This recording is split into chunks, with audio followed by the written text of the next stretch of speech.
desafío es enorme, ¿no? Cómo aprender de todo aquello que vivimos. Entonces, se nos ocurrió que podíamos traer alguna voz que tiene una amplia experiencia y trayectoria en estos temas, y fue así que, sin pretender hacer de esto un espacio académico, uno de esos tantos que hemos tenido a lo largo del año, porque entendemos que estamos todos cansados, sí creíamos que era interesante poder escuchar algunas reflexiones, algunas preguntas, algunas ideas de personas que vienen trabajando en estas temáticas, de cómo pensar la educación a través de las tecnologías, sin pandemia, y que ahora con la pandemia aparece como un nuevo escenario con nuevos y múltiples desafíos. Es así que invitamos a Silvina Casablancas, que nos invita, que está presente ya con nosotros en este espacio virtual. Gracias, Silvina, por estar con nosotros. Y bueno, formalmente voy a presentarte antes de darte la palabra. Silvina es doctora en Pedagogía de la Universidad de Barcelona, con especialización en Tecnología Educativa. Ha recibido un premio extraordinario de doctorado por su tesis justamente doctoral. También es profesora y licenciada en Ciencias de la Educación de la Universidad de Buenos Aires y profesora de enseñanza primaria. Se desempeñó como docente en diversos niveles del sistema educativo, primario, secundario, terciario y universitario, y por supuesto también en posgrado, tanto de Argentina como de España. Actualmente coordina el área de investigación en el proyecto de educación y nuevas tecnologías del PENT de la Facultad Latinoamericana de Ciencias Sociales, Flaxo, de Argentina.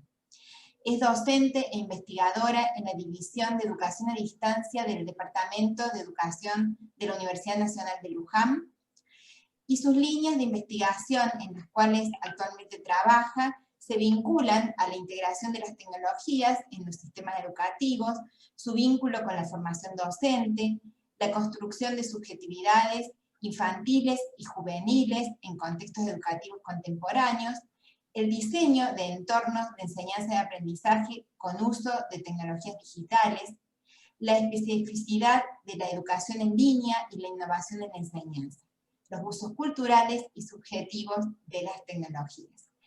Bueno, en realidad toda su trayectoria es más que pertinente para acompañarnos en este momento. Le hemos pedido entonces a Silvina una participación breve como para ayudarnos a pensar lo que hicimos y hacia dónde vamos en este 2021. Así que bueno, muchas gracias, Silvina, por estar con nosotros. Hola, ¿qué tal? Buenas tardes a todos y a todas, ¿cómo están? Es un placer sumarme a este espacio de reflexión que proponen desde el FIPE. Gracias Gaby, gracias Oscar también, y gracias a todas las presentes.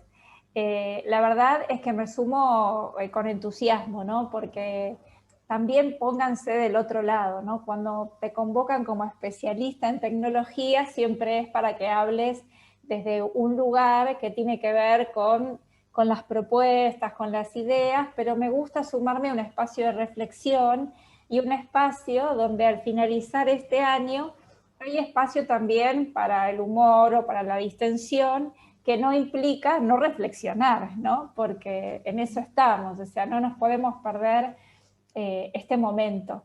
Pero bueno, me alegro compartir este espacio y además felicito por, bueno, porque desde la universidad y desde la Facultad de Ciencias Económicas tengan este lugar tan precioso, ¿no? Donde poder encontrarse, pensar propuestas didácticas, no se encuentra muy a menudo. Así que, bueno, yo pensando en este espacio y como decía Gaby, en reflexionar y dejar preguntas, preparé una presentación que quisiera compartir con ustedes. Supongo que puedo, ¿no? Compartir, tengo habilitado Sí, sí. para compartir. Bueno, genial. Porque esto también lo aprendimos, ¿no? Bueno, todos, ¿no? Hasta cuando escuchaba y veía el video, decía, bueno, también vamos a tener que poner, como lo que dijo Gaby que leía de mi currículum, y yo trabajé en el 2020, o sea, en todos los currículum nuestros ahora vamos a tener que agregar una línea más, o fui docente en el 2020, y además los que somos mamás o papás, también construimos identidad en la pandemia desde esos roles, ¿no? Bueno, a mí me gustó mucho el tema que tiene que ver con la fuerza de la virtualidad. Me convocó justamente porque yo creo que hay un potencial y que hay una energía bueno, que se puso de manifiesto como nunca antes este año. Por eso elegí también esta imagen, que es una escultura de Chillida que se llama El Peine del Viento, que está entre otros lugares en Galicia y en Guipúzcoa, que es maravilloso porque juega con la energía del mar entrando por esa suerte de peines y, bueno, hacen, digamos, como una escenografía visual de energía hidráulica maravillosa. Bueno, a mí todo eso me despertó el título, que tiene que ver con la virtualidad. Pero en este caso, cómo todo eso se puso de manifiesto justamente en nuestras aulas, ¿no? Con todo lo que implica a partir de ahora cuando hablemos de aulas, porque vamos a involucrar aulas presenciales, aulas virtuales, aulas en modalidades mixtas, aulas que van a componer otros espacios también, ¿no? Porque creo que esto nos deja una puerta abierta y que por ahí van a circular todo tipo de diseños nuevos, o esperamos que así sea. Bien.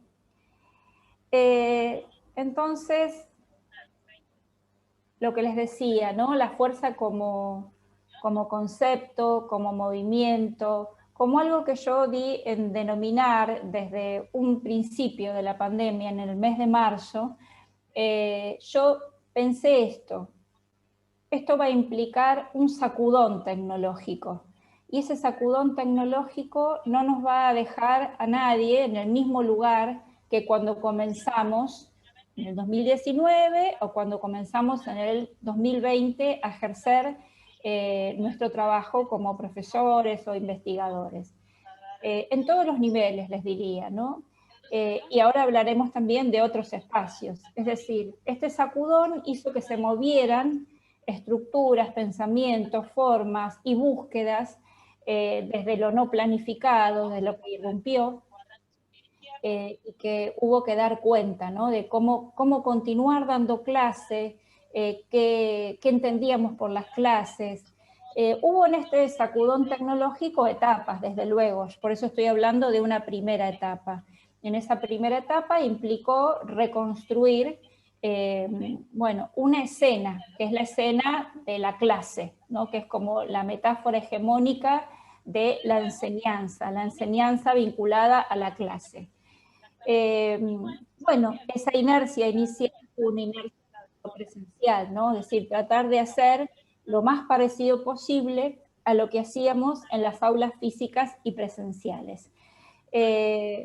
Una vez superado este encuentro, es decir, no perder ese encuentro que tuvo que ver, como también comentaban en el video, hablaba de los estudiantes, ¿no? O sea, nosotros pensamos en cómo ejercer la enseñanza, cómo recuperar nuestras habilidades, nuestros contenidos, nuestra formación disciplinar, epistemológica, pero siempre pensando en los y las estudiantes, ¿no? ¿Cómo hacer para volver a encontrarnos con ellos? Bueno, claro, como también comentaron anteriormente, no solo cambió el plano laboral y profesional, sino que esto involucró todo nuestro ecosistema vital, en todos los órdenes, ¿no? En lo que yo comentaba anteriormente, en el vínculo de nuestros hijos e hijas, cómo continuar en la escuela, cómo tener inglés, cómo tener danzas, cómo hacer educación física. Hubo que estar acompañando también desde los hogares, reconstruir el hogar, porque todos conectados, todos con las pantallas, con horarios, ver cómo soportaba la conectividad, ¿no? Tantos Zoom, tantos encuentros, tantas Classroom. Y de pronto comprar todo, no solamente algunas cosas, sino todo a través de Internet, conocer plataformas y empezar a conocer, ¿no? Digo que hubo que salir a conocer la virtualidad, hubo que salir a conocer cómo, bueno, sostener todos los vínculos familiares, laborales, que son los que generalmente primero nos salen, ¿no? Por esto de, bueno, hay que juntarse. Todo este ecosistema permeado por tecnologías. Entonces, yo denominé también a este sacudón tecnológico un gran movimiento de reacción pedagógica. O sea, lo primero que hubo fue una reacción. ¿Cómo reacciono frente a esto? ¿Cómo reacciono de manera inmediata? Porque terminamos el 20 de marzo o ni siquiera comenzamos las clases. ¿Y cómo hago para darle continuidad? ¿Cómo hago para que los estudiantes se puedan conectar? Ustedes tienen aulas virtuales, en otras universidades no lo hay, o hay, pero eran muy poco frecuentes el uso, ¿no? Justamente como complemento a la presencialidad.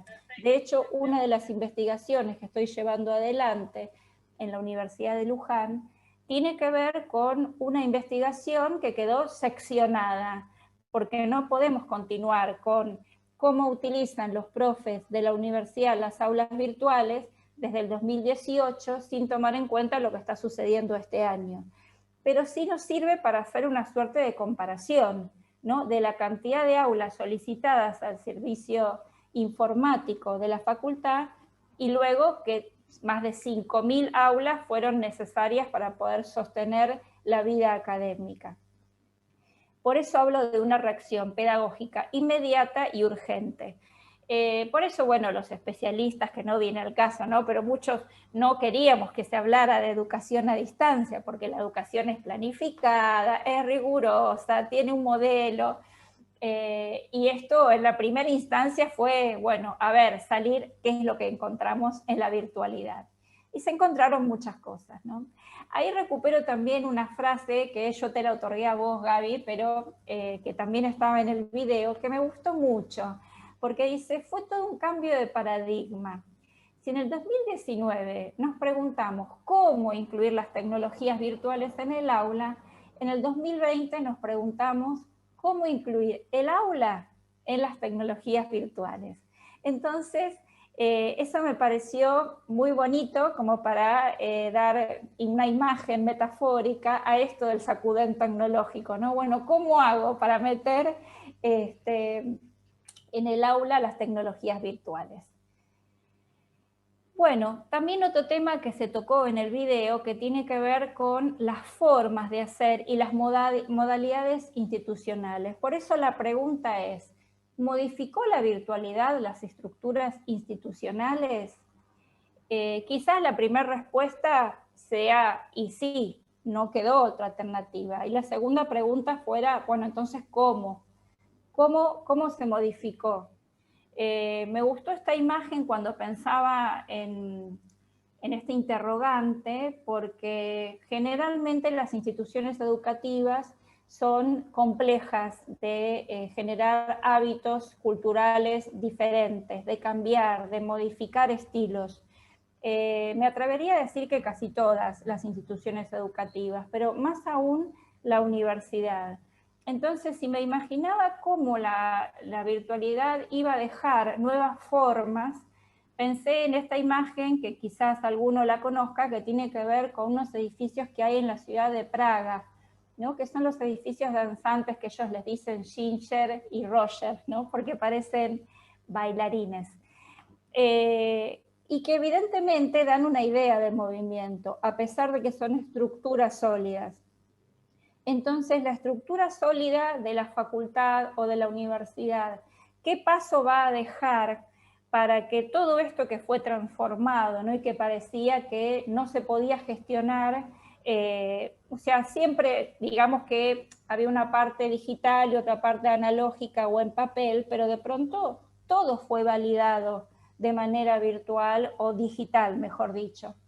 Entonces, ¿cuánto de eso hay que aprovechar, hay que capitalizar para que las nuevas formas de gestión perduren en la medida que realmente fueron facilitadoras, ¿no? del cambio cultural y de poner el ojo quizás en otras cuestiones, sin menospreciar la cuestión de la gestión, que no es un tema para nada menor.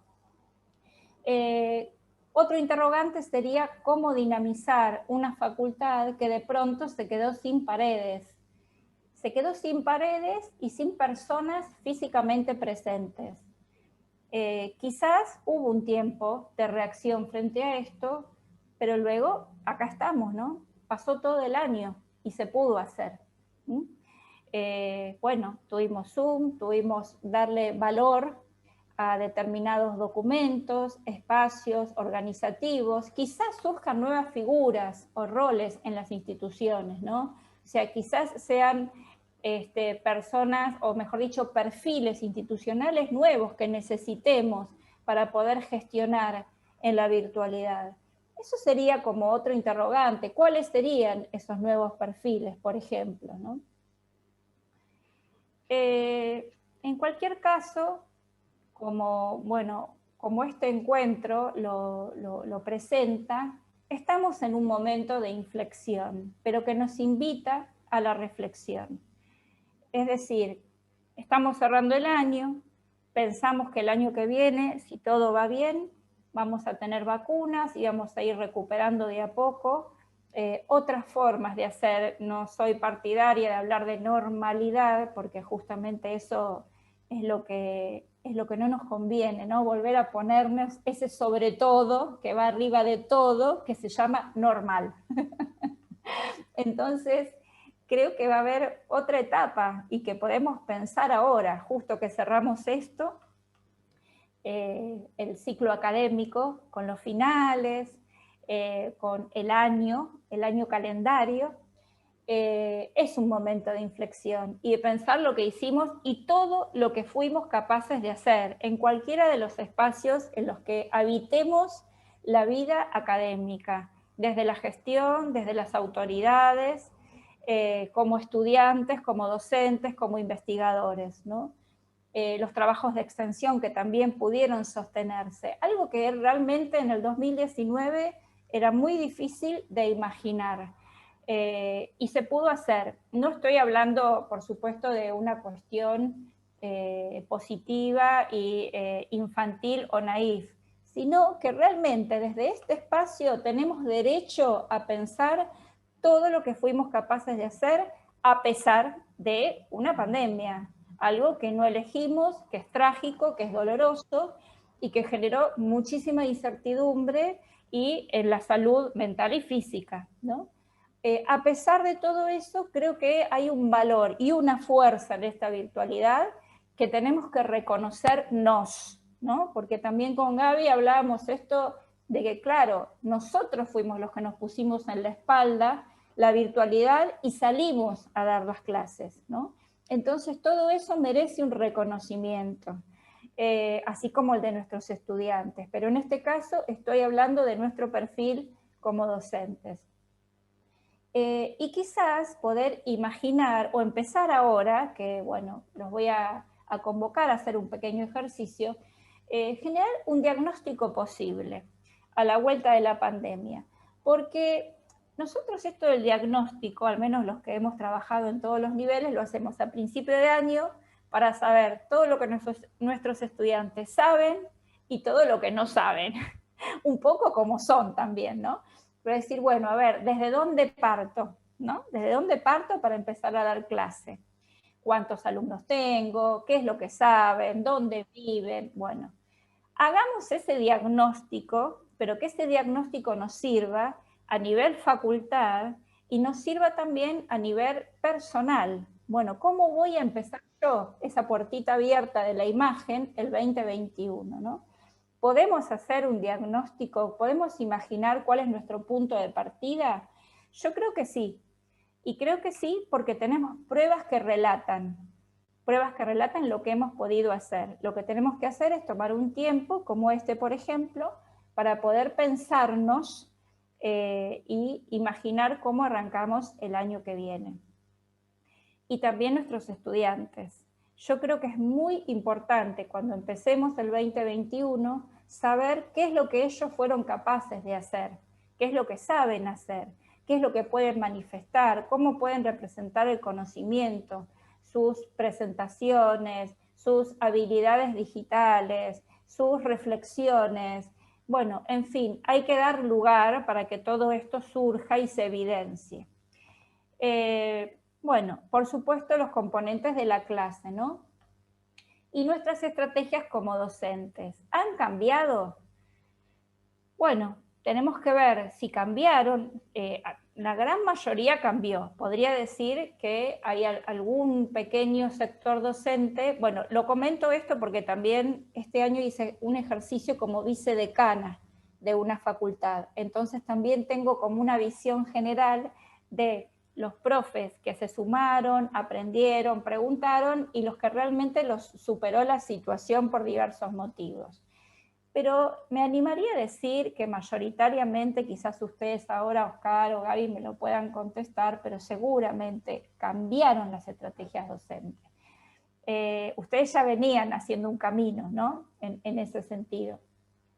Entonces la pregunta sería, ¿cómo atravesó la fuerza de la virtualidad a estos componentes? ¿Cómo pensaban la clase? ¿No? Cuando pensaban en una situación de clase, ¿qué es lo que primero les vino a la mente y cómo se fue transformando esa idea? En mi opinión, ahora ustedes vayan tomando nota, porque acá es todo mucho digital, mucho Zoom, pero yo quiero que anoten en lápiz y papel, así después hacemos como un diálogo entre todos. Al principio, lo que se trataba es que el Zoom era la clase. Bueno, después nos dimos cuenta que no. El Zoom forma parte de la clase, pero hay un antes, hay un durante y hay un después de la clase. Entonces, eso hay que planificarlo de manera diferente a como cuando nosotros abríamos la puerta de clase y teníamos un plan, por supuesto, pero era diferente. Con respecto al desarrollo de la clase, con respecto a los recursos didácticos, que quizás aquí también desde el FIBE pueden comentar, ¿no? Si evolucionaron, cuáles fueron los más top 10, los exitosos, los que realmente fueron prácticos y útiles, porque yo no dejo de plantear en talleres o conferencias que cuando uno necesita algo es cuando lo va a buscar, ¿no? No cuando se pone de moda o cuando me lo dicen de afuera. Entonces, quiero hacer algo, quiero hacer una línea de tiempo. Bueno, voy a buscar una aplicación que me cuente cómo hacer una línea de tiempo. Quiero tomar un tipo de evaluación que no sea solo resultadista. Bueno, entonces voy a buscar alguna aplicación, mecanismo, soporte que me ayude a hacer como un recorrido o una trayectoria por parte de mis estudiantes. Y eso también tiene que ver con la evaluación, ¿no? Quizás sea lo más importante también que nos dejen, ¿no? las secuelas de la pandemia, que podamos pensar diferente las clases, que nos hayamos animado, que el desarrollo de las clases sea otro, generalmente con mayor énfasis en la participación de los estudiantes, que pueda diseñar mis propios recursos didácticos o saber dónde ir a buscarlos, compartirlos con los colegas, porque creo que otro legado de la virtualidad tiene que ver con que se incentivó mucho la colaboración entre estudiantes, pero también entre los docentes, ¿no? De compartir prácticas que fueron valiosas. Y volver a pensar las formas de evaluar, ¿no? Sí, estuvo todo bien, pero como decían también ahí en el video, bueno, sí, pero ahora viene el final es algo serio, algo que, ¿cómo hago para identificar si tengo masividad a mis estudiantes y validar sus prácticas de evaluación y de aprendizaje? Sobre cualquiera de estos puntos podemos entrar en diálogo una vez que podamos escuchar qué es lo que les sucedió. Pero también quería pensar en los estudiantes, ¿no? Porque a ellos también les pasaron cosas. Aparte de la pandemia, tuvieron que volver a pensarse como estudiantes, ¿no? Cómo vincularse con la facultad, con los profes, cómo organizar un ecosistema comunicativo institucional de cada una de las clases, con los profes, con los pares, ¿no? Bueno, ¿de qué forma agilizar eso? Bueno, evidentemente se incentivaron algunas cosas que se venían ya dando, ¿no? Como que el aula virtual en general era un espacio, pero había todo otro ecosistema comunicativo que la rodeaba, el aula. Entonces, bueno, se generaron nuevos espacios, ¿no? Que quizás desde Instagram al WhatsApp, por supuesto, Telegram, donde poder encontrarse, donde poder comunicarse, donde poder contarse lo que les está pasando, ¿no? Creo que esto también formó parte de las clases, poder contar cómo estaban y después entrar en el contenido disciplinar y temático.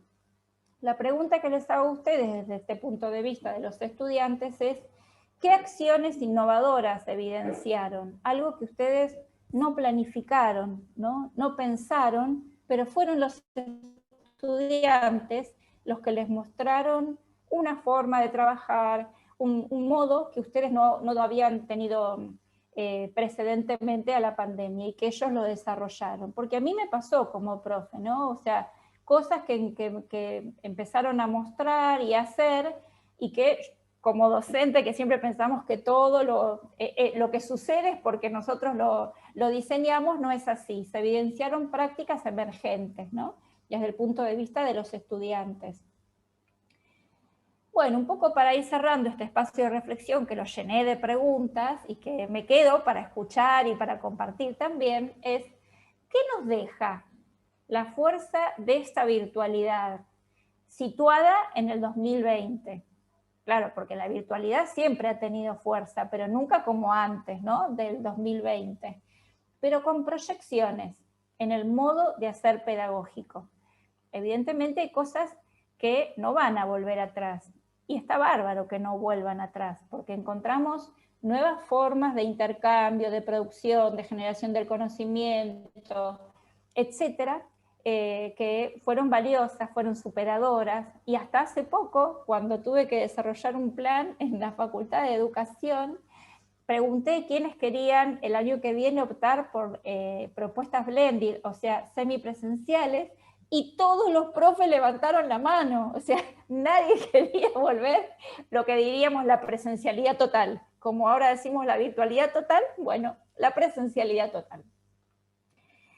Acá está la libreta, porque dije, bueno, a ver, anoten, bueno, cuáles son los cambios en las formas de pensar la clase, de evaluarla, en las estrategias docentes que llevaron a cabo y que les parece que fueron innovadoras y que tuvieron que ver también con este contexto, y qué cosas evidenciaron por parte de los estudiantes, ¿no? Entonces, como un poco como reflexión para cerrar, se me ocurrió pensar esto, que nos pase la pandemia, ¿no? Que nos pase, pero no la fuerza de la virtualidad en las prácticas de enseñanza y en la generación de nuevos formatos y ambientes en la cultura universitaria. Bueno, con esto cierro un poco mi espacio de reflexión y de preguntas para compartir y agradecer, ¿no? Que me hayan invitado justo en el cierre, ¿no? de todo este año tan particular, ¿no? Y tan íntimo en los Zooms. Bueno, muchas gracias. Bueno, muchas gracias, Silvina. La verdad que además de tu claridad, la calidez de tu forma de presentarnos la temática nos anima a que realmente, no sé, en lo personal hablo, pero pienso que mis colegas de la facultad lo deben haber recibido de la misma forma, o sea, con ganas de preguntarnos, de pensar y de llenar esa libreta que está en blanco, pero que tenemos muchas cosas para decir. Realmente creo que has construido un panorama muy claro y en el que nos vemos muy reflejados como facultad. Has tomado desde cuestiones más institucionales de cómo se mueve esta estructura, que en nuestro caso tiene 400 años, así que es bastante importante, a pensar en las prácticas, ¿no? Y has hecho un paseo por toda esa complejidad. yo no quiero acaparar la palabra, agradecerte, porque hay muchas ideas muy potentes para tomar, y has tirado más que un par de preguntas, muchas preguntas. No sé si algún profesor, alguno de mis compañeros de FIPE tienen ganas de tomar la palabra y acompañarnos con alguna reflexión.